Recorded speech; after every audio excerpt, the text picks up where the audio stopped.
রহিম।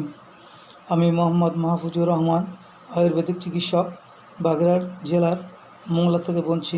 চিকিৎসা ফাউন্ডেশন বাংলাদেশ কর্তৃক পরিচালিত সেফ মেডিসিন প্র্যাকটিস কোর্সের প্রথম ব্যাচের আমি একজন শিক্ষার্থী।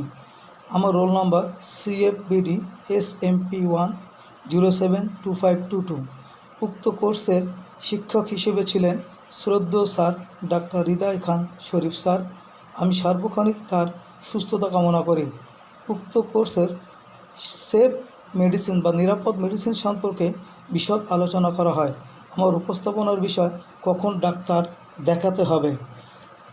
জ্বরের ক্ষেত্রে জ্বর 3 দিনের বেশি স্থায়ী হলে, জ্বরের সাথে প্রচণ্ড দুর্বলতা, খিঁচুনি বা অজ্ঞান হয়ে যাওয়া, শিশুর জ্বরের সাথে শ্বাসকষ্ট, ডায়রিয়া বা খিঁচুনি থাকলে, শ্বাসকষ্ট বা কাশির ক্ষেত্রে শ্বাস নিতে হঠাৎ কষ্ট হওয়া, কাশির সাথে রক্ত আসা, হাঁপানি রোগীর ঘন ঘন ইনহেলার প্রয়োজন হওয়া, হৃদরোগ বা রক্তচাপের ক্ষেত্রে বুকে চাপ ধরা ব্যথা, ব্যথা হাত বা চোয়ালে ছড়িয়ে যাওয়া, রক্তচাপ খুব বেশি 180 বা 110 বা খুব কম হওয়া, হঠাৎ হৃদস্পন্দন বেড়ে যাওয়া বা কমে যাওয়া, স্নায়বিক সমস্যায় হঠাৎ হাত পা অবশ হয়ে যাওয়া, কথা জড়িয়ে যাওয়া, খিঁচুনি বা অচেতন হয়ে যাওয়া, ডায়রিয়া বা বমির ক্ষেত্রে শিশু বা বৃদ্ধের বারবার পাতলা পায়খানা, মুখ শুকিয়ে যাওয়া, চোখ বসে যাওয়া, প্রস্রাব কমে যাওয়া, গর্ভাবস্থায় প্রচণ্ড পেট ব্যথা,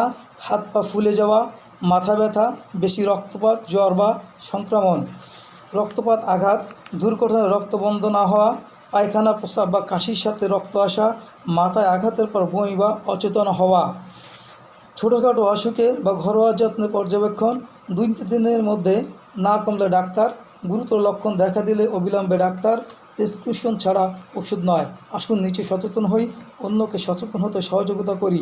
পরিশেষে চিকিৎসা ফাউন্ডেশনের সকলের সুস্থতা কামনা করি। আমিন।